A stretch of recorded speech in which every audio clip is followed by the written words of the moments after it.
YCP అధినేత YS Jaganmohan Reddy Tadepalli నివాసానికి సమీపం నుంచి విద్యాశాఖ మంత్రి నారా లోకేష్ ఛాలెంజ్ చేశారు. తాడేపల్లిలోని జగన్ ఇంటికి కేవలం 200 మీటర్ల దూరంలో ఉండి మాట్లాడుతున్నారని, గొడ్డల పార్టీ నేతల్లా బురద చల్లి పారిపోయే రకం తాము కాదన్నారు. మెగా డిఎస్సీ నిర్వహణ, టీచర్ పోస్టుల నియామకాలపై ప్రతిపక్షాలకు ఎలాంటి అనుమానాలున్నా వాటి సమాధానం చెప్పేందుకు తాను స్వయంగా సిద్ధంగా ఉన్నానని, ధైర్యం ఉంటే చర్చకు రావాలని సవాల్ విసిరారు. జగన్ ఎన్ని జన్మలెత్తినా డిఎస్సీ నియామకాలను ఆపలేరని లోకేష్ స్పష్టం చేశారు. గత ప్రభుత్వంలా సాక్షి క్యాలెండర్ కాకుండా తాము నిరుద్యోగుల కోసం నిజమైన జాబ్ క్యాలెండర్ ప్రకటిస్తున్నామని ఎద్దేవా చేశారు.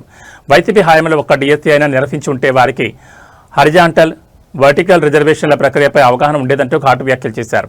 పులివెందుల ఎమ్మెల్యే అయిన మాజీ ముఖ్యమంత్రి జగన్ బెంగళూరు, తాడేపల్లి, హైదరాబాద్ రూపును వీడి ఆంధ్రప్రదేశ్ వైపు చూస్తేనే ఇక్కడ అభివృద్ధి కనిపిస్తుందని ఎద్దేవా చేశారు.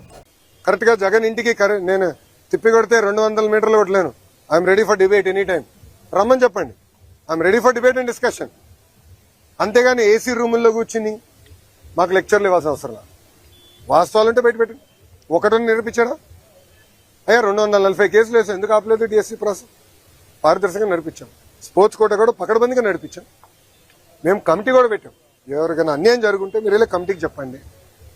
ఆ కమిటీలో సీనియర్ అధికారులు పెట్టి ప్రతి విషయం రివ్యూ చేస్తున్నాం. ఎందుకు వాళ్ళకి రాలేదు కూడా చాలా స్పష్టంగా చెప్తాం. ఇప్పుడు మా అధికారులందరూ టెక్నికల్ పైన ఆన్సర్ చేశారు. అక్కడి నుంచి సౌండ్ లేదు. జగన్ గారి దగ్గర నుంచి సౌండ్ లేదు.